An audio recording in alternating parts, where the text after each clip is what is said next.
What is up, guys, and welcome to another edition of the Market Marauder Show. We the market one trade at a time. Hope everybody's having a great week out there, able to lock in some profits.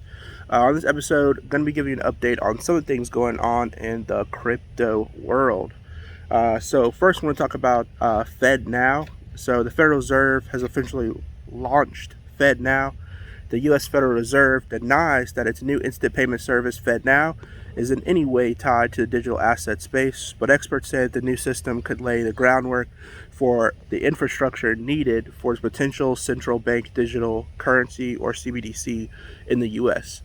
And so this week, the announcement has led for a fresh airing of warning about potential privacy and control risk around the digital dollar. The FedNow, or the Fed, on Thursday officially launched the service, which makes the process of sending payments to the U.S. almost instant, as opposed to a few hours or days that sending money from account to account currently takes. So usually when you send money, they'll say it take about 3 business days, and FedNow instantly transfers that. There's no delay, no wait. Some crypto enthusiasts saw the release as a form of validation because the FedNow project adapts a key goal of the asset industry moving money around easily and quickly. And at the time of day or week, even banks are closed, FedNow operate 24 hours a day. And so this is a payment system, not a digital token or CBDC, but it is something that can be used to facilitate the creation of a CBDC. And so this is what some of the people in the industry are saying. But the Fed now might be prone to some of the same concerns shadowing CBDC development. Some lawmakers and political leaders, especially among some Republicans, have expressed the concerns that CBDCs might be prone to surveillance by authorities or might be able to censor transactions. Currently, Florida Governor and GOP presidential hopeful Ron DeSantis, for example, has repeatedly said that he would ban a CBDC if elected president, as he sees it a form of government-sanctioned surveillance. I think CBDCs as a whole are pretty far away. There are some countries that do currently have CBDCs that are out there, but I think as far as the U.S. is concerned, I think FedNow would be a proof case that a CBDC has the potential to be a valid system in the U.S. But as far as them rolling out a CBDC, FedNow is not that. It's basically kind of monitoring this new form of the banking system with transferring money 24/7, 365, which is touted on their website. Next, I want to talk about Coinbase. So Coinbase is going to be winding down their lending program over the coming months. Coinbase Borrow, a program that allowed customers to receive fiat loans of up to $1 million against as much as 30% of their BTC or Bitcoin holdings, will be shutting down over the coming months as the company focuses its resources on products that customers care about most. And this is from a spokesperson from Coinbase. Customers who hold loans through the program will have until November 20th of 2023 to pay back the outstanding loan balance. And they said that we have notified loan holders and are taking extra measures to ensure a smooth transition to them, including providing a 4-month loan repayment period and access to prioritized customer service or support through Coinbase One. And so I think it's very interesting that they're shutting down their loan kind of division. It seems like with the FedNow coming out, there's a lot of the other players that were in the industry that are starting to give more regulations. And it seems like a lot of the crypto industry is kind of getting on the same, brainwave when it comes to what their apps will provide, how their system will work, what their customer service is going to be like, which is good for the crypto industry in general.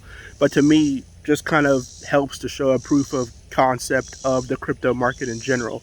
I think in total, the whole crypto industry is kind of in a proof of concept sort of period as far as regulation is concerned. There's still, the black eye from the FTX situation, which I'm about to talk about now. But, I think some people in Capitol Hill are still hopeful that cryptocurrency regulations will come to help protect those people who could potentially lose money. So FTX users are potentially being targeted now in possible phishing attacks as bankruptcy claim deadline nears. several users of bankrupt crypto exchange FTX are being targeted by a potential phishing attack after being sent a reset password request from the exchange's official customer support email. So if you're not familiar with what phishing is, it's basically someone sends you a fake email to tell you to do some sort of action, and then when you do that action, all of your information is then recorded or taken for malicious uses by the person who sent that phishing email out. So some people may be saying, in order to do something, you have to put in your password through an email, but it may come from an email that is not specifically sent from the actual company itself, but another third-party source that looks just like the company themselves, but they do not represent the company. So it is a malicious attack. It's a way of maliciously attacking people through email, and it's kind of an unfortunate situation. It's just so many things that have been going on with this FTX situation, and now this phishing thing seems to be on the horizon. So Mossab Hussein, who's the co-founder of cybersecurity firm Spider Silk, said his surprising emails can be attributed to one of two options. If either FTX itself sending those emails to notify them of the claims portal and giving people a scare, or someone has a list of emails to brute force resetting their credentials via the portal. If a hacker gained access to the user's personal email address, they could feasibly gain access to the claimant's account and divert funds from their personal wallet. And so this is a very scary situation. A lot of people get cryptocurrency because they think it's a lot safer than other currency avenues. You don't have to deal with the bank. You have everything on a digital wallet. You can put those coins on a software wallet, but the most secure is a hardware wallet. Earlier in the year, we heard, Ledger had a back door to their hardware wallet. So I think there's still a lot of issues that need to be ironed out with the whole crypto industry in general.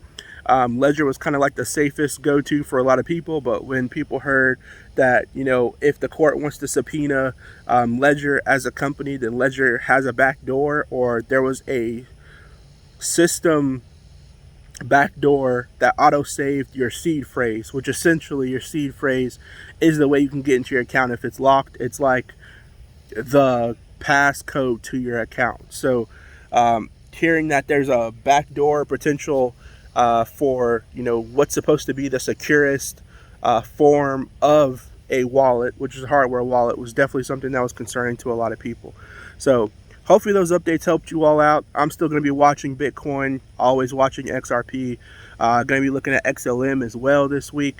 Those are kind of my three big ones that I watch: Bitcoin, XLM, XRP. Probably also going to be watching Shiba Inu as well, with a lot of the transition going on for Twitter. I wouldn't be surprised to see another one of those tweets come out from Elon Musk about Dogecoin, which is always going to help Shiba Inu, but Dogecoin in general. I'm more of a fan of Shiba Inu than I am of Dogecoin, my personal opinion. Just like the project a lot better. Have made money with both, but I do like Shiba Inu a lot better. But drop a comment down below. Tell me, what do you think about this? Are these articles suggesting that the U.S. is getting closer to regulation for cryptocurrency? And if so, how fast do you think that regulation would come? And do you all, what is you all's experience using the FedNow app? I personally haven't used it, but I want to see some reviews from like real world experience. Is it really as fast as people say it is? And are there concerns of the FedNow app tracking, your transactions? So drop a comment down below. Tell me what you think about these different articles. Good luck to everybody there trading, and I'll see you guys on the next one. Peace.